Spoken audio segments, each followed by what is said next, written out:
Hi everyone, I'm Faraj Alajmi, and today I'm going to talk about calculating interfacial void sizes for BCC crystal structure. So crystal structure of metal and alloys. Every metal is a crystalline material, and every metal crystallizes in a specific crystalline structure. As we can see here, we have four of the most crystalline structures. The first one is simple cubic. The second one, body center cubic, which we'll talk about it today. Face center cubic and hexagonal closed packed.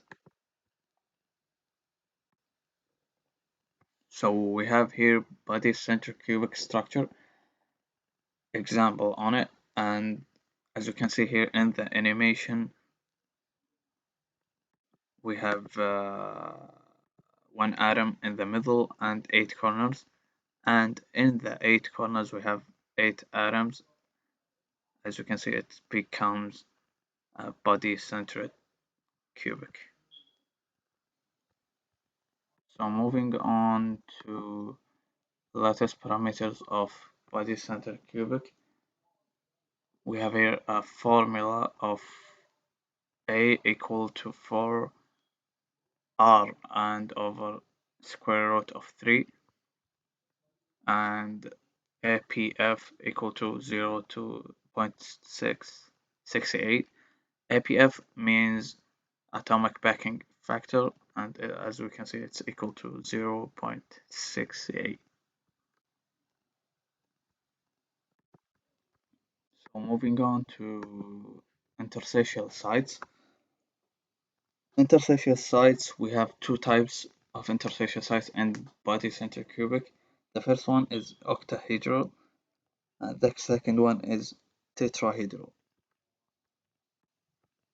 So for the octahedral type, it has interstitial sites with 6 neighboring atoms, and each six sites has one unit. So per unit cell, it has 6 sites.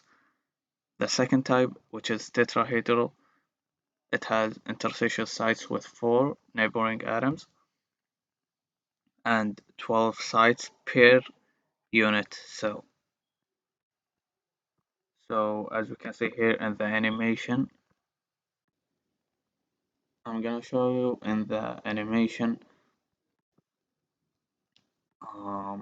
the octahedral sites. There are, as you can see, 6 sites, and it will move to the empty spaces, as you can see here.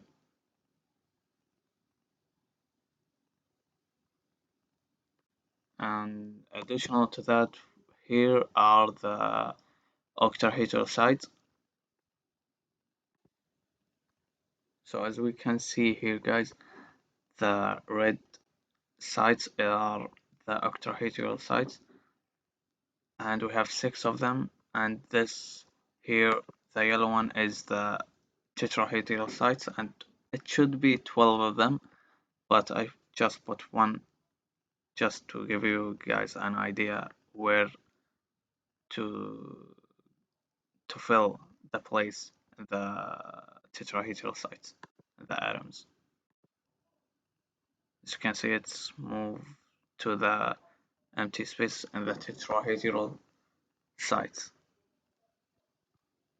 So moving on to calculating size for tetrahedral void. So now we need to know these are the two crystal atoms, and this is the imperial atom, and we need to know what is the maximum size to fit this one into these two, between these two atoms. So considering that we have R, the capital R, which is the radius of host, and small r, which is the radius of void. So in order to calculate that, we have to use Pythagoras theorem, which we have all of the formulas here on the left. So we can, after putting all the numbers and everything, we have to get the small r, which is the radius of void. We can end up of 0.92 r. So moving on to calculating size for the octahedral void. As you can see here, we have two atoms and purity atom. And considering the structure, we have to use the formula, which is A equal to 4r over square root of 3. And after using this formula to make it more useful, we end up of A equal to 2r, which is the radius of host, plus 2 the radius of void, and we can end up of r equal to 0.155. So moving on to result and comparison, we have, as you can see, 12 tetrahedral sites and 6 octahedral sites. But even though that we have 12 tetrahedral sites, the 6 octahedral site is bigger than tetrahedral sites. So if the impurity atom gonna be diffused or introduced to the PCC structure, if it's bigger, it's gonna be to octahedral sites, and if it's smaller, it's gonna be diffused to tetrahedral sites. So this is the end of my presentation. I hope everyone have an idea about the PC structure right now and really enjoyed this presentation. Thank you so much.